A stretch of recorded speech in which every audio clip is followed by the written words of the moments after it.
Assalamualaikum warahmatullahi wabarakatuh. Selamat datang di podcast channel YouTube Sebat Dulu.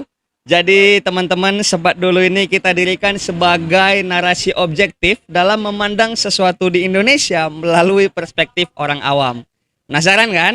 Ya, penasaran dong. Tapi wait, kita sebat dulu.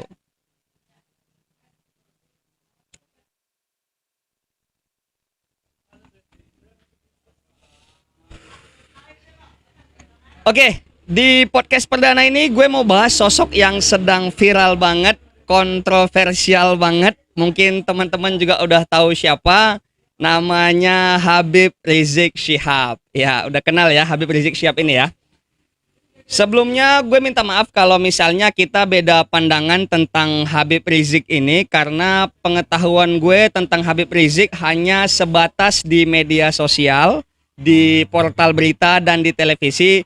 Gue nggak pernah ketemu langsung sama Habib Rizik, gue juga nggak pernah salaman langsung sama Habib Rizik. Jadi tentang Habib Rizik ini mungkin gue cuma tahu kulit luarnya doang ya, awam banget pastinya, awam kan? Ya, awam ya. Dan pada akhirnya kalau teman-teman malah menilai nggak objektif nantinya pandangan gue juga mohon maaf sebelumnya, sebab objektivitas gue mungkin ya sampai situ doang kira-kira. Oke, kita mulai aja. Gue mau bahas yang pertama itu tentang kepulangan Habib Rizik dari Arab Saudi ke Indonesia beberapa minggu yang lalu. Mungkin teman-teman juga udah tahu ya beritanya ya, karena viral banget kan di media sosial, di televisi gitu. Gue pakai narasi pelarian ya, karena narasi yang dibangun Habib Rizik kabur. Ada yang bilang karena masalah-masalahnya yang udah dilaporin ke polisi. Ada juga yang bilang beliau karena diancam bunuh. Tapi apapun itu, pada faktanya adalah Habib Rizik telah pulang ke Indonesia beberapa minggu yang lalu. Tapi teman-teman, ini sekarang posisinya di kepala gue nih ya, narasinya adalah Habib Rizik versus pemerintah. Serius, itu yang gue tangkap ya, Habib Rizik versus pemerintah.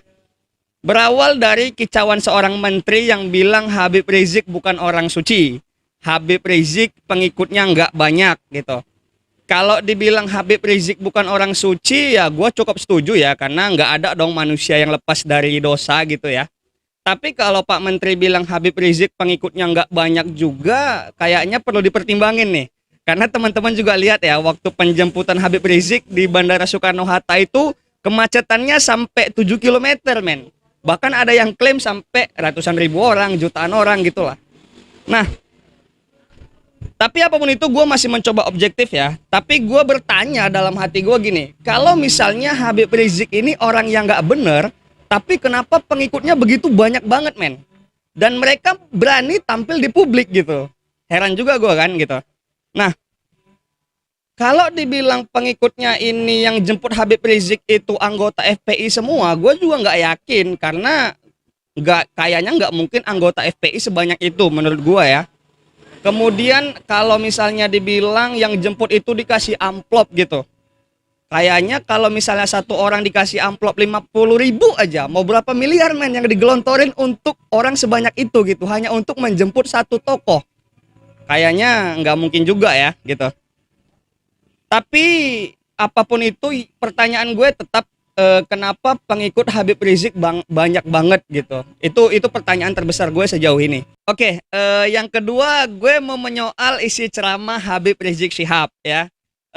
Dalam hal ini gue mau sorot dua isi ceramah Habib Rizik yang kontroversial dan katanya udah dilaporin ke polisi. Yang pertama tentang ceramah Habib Rizik yang mengatakan kalau Yesus Kristus anak Tuhan, maka bidannya siapa gitu ya. Itu isi ceramah Habib Rizik. Sebenarnya sebelumnya gue nggak mau mendiskreditkan teman-teman yang beragama Nasrani, karena gue juga punya sepupu yang beragama Nasrani, gue juga punya teman-teman yang agamanya Nasrani. Gue hanya ingin menyadur apa yang Habib Rizik sampaikan, kira-kira begitu. Nah, jadi sebenarnya kalau gue lihat nih, ada juga potongan-potongan video Habib Rizik yang melanjutkan dari narasi sebelumnya. Di narasi itu isi ceramahnya adalah Habib Rizik menyatakan bahwa Silakan umat Kristen merayakan Natal. Jangan ajak kami yang Muslim ikut merayakan. Kita tidak boleh merayakan Natal dan kita tidak boleh mengganggu umat Kristen untuk Natal.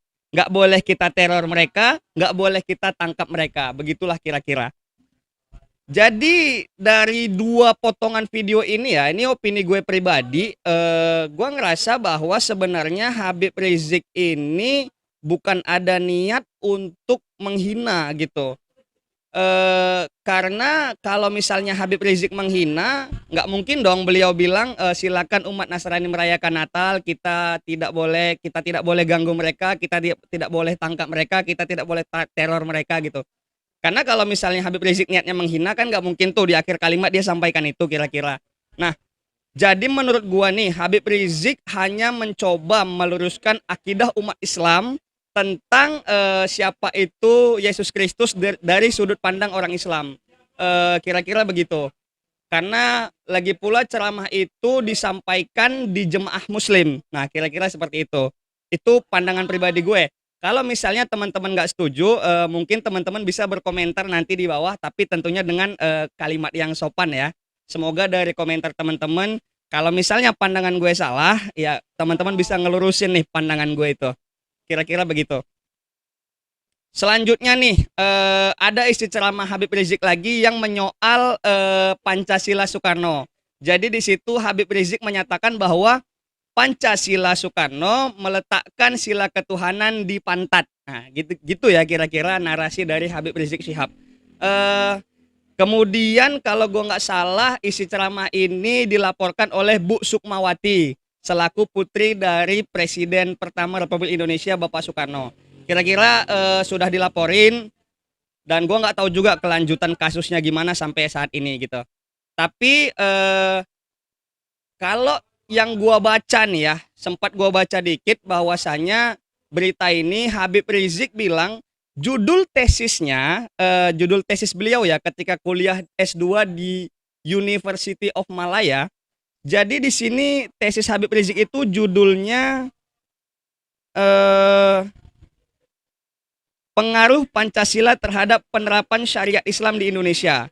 Klaim Habib Rizik katanya tesisnya ini mendapat nilai cum laude atau memuaskan dari University of Malaya. Kalau misalnya ini benar, mungkin Habib Rizik orang yang berkompeten dong membahas Pancasila di depan publik. Kira-kira begitu ya pandangan gua karena judul tesisnya seperti itu dan mendapat nilai cum laude. Artinya gua rasa ya Habib Rizik mungkin punya pengetahuan lebih soal Pancasila gitu. Nah, jadi kalau misalnya pandangan pribadi gue kembali pandangan pribadi gue gini. Andai pun misalnya Bu Sukmawati tidak sepaham dengan Pancasila versi yang Habib Rizik jelasin, alangkah lebih baiknya mungkin bisa diajak dialog dulu gitu. Mungkin Bu Sukmawati punya versi tersendiri tentang Pancasila, kemudian Habib Rizik juga punya versi tersendiri tentang Pancasila. Kalau misalnya nih Habib Rizik yang salah tentang Pancasila yang dia jelasin, nah baru mungkin Bu Sukmawati bisa ngelapor gitu. Menurut gua gitu sih, kalau lebih ademnya kira-kira begitu. Tapi kembali lagi bahwasanya ini opini pribadi gua, teman-teman kalau misalnya nggak sepaham sekali lagi silakan berkomentar.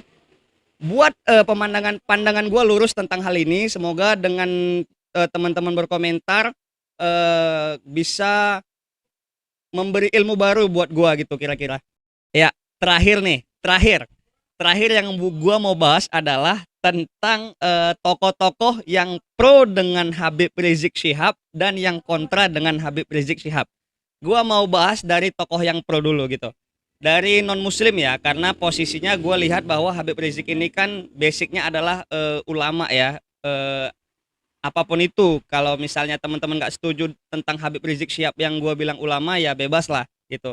Tapi kita anggaplah Habib Rizik bener ulama gitu. Nah, tokoh-tokoh yang pro nih kalau gua nilai nih. Di situ yang non muslim dulu ya, itu ada Rocky Gerung. Kawan-kawan, teman-teman mungkin tahu ya siapa Rocky Gerung. Kemudian ada Lius Sungkarisma. Lius Sungkarisma ini tokoh Buddhis. Nah, dua tokoh ini kalau gua pernah lihat mereka di channel YouTube-nya Om Refli Harun gitu. Kalau secara penilaian gua, mereka ngedukung perjuangan Habib Rizik Syihab gitu. Nah, Kalau dari tokoh-tokoh yang ulama sendiri tentu banyak ya. Kalau yang paling menonjol di situ ada yang gua sorot Ustadz Abdul Somad gitu. Bahkan Ustadz Abdul Somad ini beberapa hari setelah Habib Rizik pulang, beliau langsung ke Jakarta menemui Habib Rizik di Megamendung kalau gua nggak salah. Karena di situ juga sempat Ustadz Abdul Somad setelah menemui Habib Rizik diwawancarai oleh Presiden ILC ya. Eh Siapalah gua lupa lagi presiden Ilyas, Karni Ilyas ya. Gua lihat di situ sempat diwawancarai oleh Pak Karni Ilyas gitu. Nah, dan kalau tokoh-tokoh yang kontra nih, kalau yang kontra gua mau dari Pak Mahfud lah, Pak Mahfud MD. Gua nggak bilang Pak Mahfud kontra juga, kayaknya enggak ya, tapi dari yang dibahas, yang dibicarain Pak Mahfud soal Habib Rizik itu pengikutnya nggak banyak, gua rasa kesannya nyepelein sih gitu. Itu menurut gua gitu. Kemudian kalau dari tokoh-tokoh lain mungkin yang kontra dengan Habib Rizik ya itu ada Ustadz Abu Janda, kemudian ada Nikita Mirzani, juga ada Ade Armando gitu. Tapi gini, logika otak gue nih menilai bahwasannya orang-orang yang pro sama Habib Rizik kapasitas keilmuannya kayaknya melebihi dari orang-orang yang kontra. Menurut gua nih ya, mungkin teman-teman kalau misalnya ada yang kontra dengan Habib tapi kapasitas keilmuannya tinggi, mungkin gua mau tahu dong nama-namanya siapa aja gitu. Mungkin bisa jadi referensi juga buat gua gitu. Tapi ngebandingin dari nama-nama yang gua sebut sedikit ya, kalau gua merasa bahwa pendapat pribadi gua orang-orang yang pro sama Habib Rizik ini lebih memiliki kapasitas ilmu yang lebih baik sepertinya dari orang yang kontra. Maaf nih, gua nggak bilang orang-orang yang kontra itu bukan orang-orang hebat. Gua nyadar gitu. Mereka juga pasti orang-orang hebat. Tapi itu hanya opini pribadi gue. Sekali lagi kalau teman-teman punya tokoh yang kontra dengan Habib Rizik, yang menurut teman-teman kapasitas keilmuannya hebat, mungkin bisa gue jadiin referensi. Mungkin bisa teman-teman nanti tulis di kolom komentar di bawah, tentu dengan kolom komentar yang sopan ya gitu. Nah, jadi ini kesimpulan nih di akhir ya. Kesimpulan yang gue rasa gini, kenapa Habib Rizik Syihab bisa jadi sesentral ini gitu? Karena gini ya, menurut gua sejauh ini memang gak ada tokoh yang berada di pihak oposisi yang ketokohannya sentral banget gitu. Karena andai Pak Prabowo tidak memutuskan gabung dengan rezimnya Pak Jokowi untuk menjadi Menteri Pertahanan, gua rasa Pak Prabowo ini bisa jadi tokoh sentral di oposisi. Tapi pada akhirnya Pak Prabowo memutuskan gabung ya menjadi Menteri Pertahanan gitu. Jadi kalau gue lihat PKS dan Demokrat pun yang posisinya saat ini ada di luar pemerintahan, mereka nggak punya tokoh yang luar biasa sentral gitu untuk jadi basis oposisi. Nah karena itu kan gue melihat sosok Habib Rizik inilah yang akhirnya jadi tokoh sentral untuk teman-teman yang oposisi bernaung. Kira-kira seperti itu. Tapi apapun itu, ini hanya pandangan pribadi gue. Teman-teman yang beda pandangan silakan berkomentar di kolom komentar. Semoga komentar teman-teman bisa menjadi pengetahuan dan keilmuan baru buat gue. Terima kasih telah menonton channel YouTube kita, Sebat Dulu. Jadi semoga video ini membawa manfaat untuk kita semua. Salam Sebat Dulu.